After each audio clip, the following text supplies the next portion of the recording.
Bismillahirrahmanirrahim. Assalamualaikum warahmatullahi wabarakatuh. Alhamdulillahi rabbil alamin. Wassalatu wassalamu ala rasulillahil karim Sayyidina Muhammadin wa ala alihi wa sahbihi ila yaumiddin wa ba'du. Kita bermohon pada Allah mudah-mudahan kajian di malam hari ini diberikan kemudahan bagi kita untuk membahas, memahami dan mengamalkan isi kandungannya. Baik, di pertemuan yang lalu kita telah menyelesaikan pembahasan seputar Al-Fatihah, kemudian masuk ke muqaddimah surah Al-Baqarah, lalu juga kita telah mulai dengan pembahasan Alif Lam Mim. Ya, kita akan masuk pada saat ini di ayat yang kedua, Dzalikal kitabu la raiba fi hudal lil muttaqin. Sebelum kita masuk pada ayat yang kedua, saya ingin menegaskan kembali bahwa surah Al-Baqarah termasuk surah yang sangat istimewa dan diistimewakan oleh Nabi SAW dengan keutamaan-keutamaan yang telah kita uraikan di pertemuan-pertemuan yang lalu. Di antaranya surah ini bisa memberikan perlindungan dari Allah Subhanahu wa taala dari godaan-godaan setan yang kalau dibacakan, kata Nabi SAW dalam hadis-hadis yang telah kita bacakan, baik riwayat At-Tirmidzi, riwayat Muslim, Ibnu Majah, An-Nasa'i, bahwa setidaknya dia bisa mengusir setan selama 3 hari bila kita rutin membacakannya dalam rumah kita. Kemudian selanjutnya Al-Baqarah merupakan surah terpanjang di dalam Al-Quran, ya, urutan kedua di dalam Mushaf, yang juga 286 ayat di surah ini itu setidaknya mengambil 2 juz setengah atau 2 juz lebih dari 30 juz Al-Quran yang menghimpun dan tertuliskan di dalam mushaf. Saudara-saudariku, dibuka dengan Alif Lam Mim. Telah kita tuntaskan pembahasan ini bahwa para ulama melahirkan keragaman makna dalam memaknai Alif Lam Mim.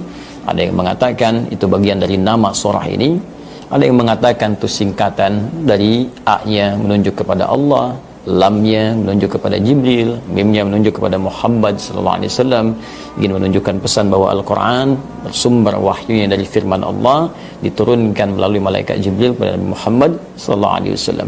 Ada tafsir-tafsir lain juga yang menyebutkan dengan hal-hal yang beragam, tapi saya sampaikan bahwa di antara sekian banyak itu yang paling mendekati adalah 2 hal. Yang pertama, Allah membuka dengan Alif Lam Mim, memberikan pesan kepada umat Nabi khususnya pada masa itu, umumnya melewati setiap masa sampai dengan kini dan yang akan datang, bahwa Al-Quran diturunkan oleh Allah Subhanahu wa ta'ala tersusun dengan ayat-ayat, kalimat-kalimat menggunakan bahasa Arab seperti orang-orang Arab biasa menyusun syair-syair mereka, menyusun kasidah-kasidah mereka. Namun penting kemudian saya berikan penegasan bahwa situasi saat surah Al-Baqarah ini diturunkan, ya, bahkan Al-Quran sebelumnya diturunkan, sebelum masuk ke surah Al-Baqarah, dari mulai fatrah juz amma di fatrah Makkah, kemudian juga masuk fatrah Madinah, ya, atau masa-masa Madinah, banyak di kalangan orang-orang kafir Quraisy pada masa itu atau pada umumnya kelompok-kelompok yang lain bukan sekedar meragukan kepada isi Al-Quran, bahkan juga menuduh Nabi Muhammad SAW itu merekayasa Al-Quran.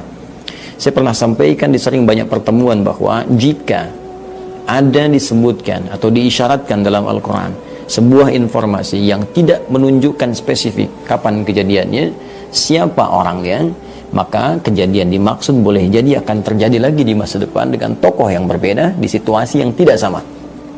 Artinya apa?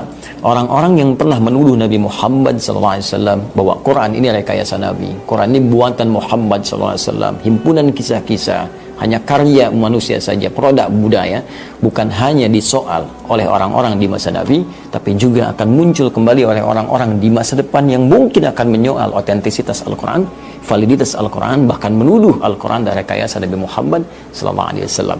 Jika terjadi di zaman ini, maka bisa kita katakan orang-orang ini sangat tertinggal, karena 15 abad yang lalu telah ada orang-orang seperti mereka dan dibentahkan dengan hanya 1 kalimat dalam Al-Quran.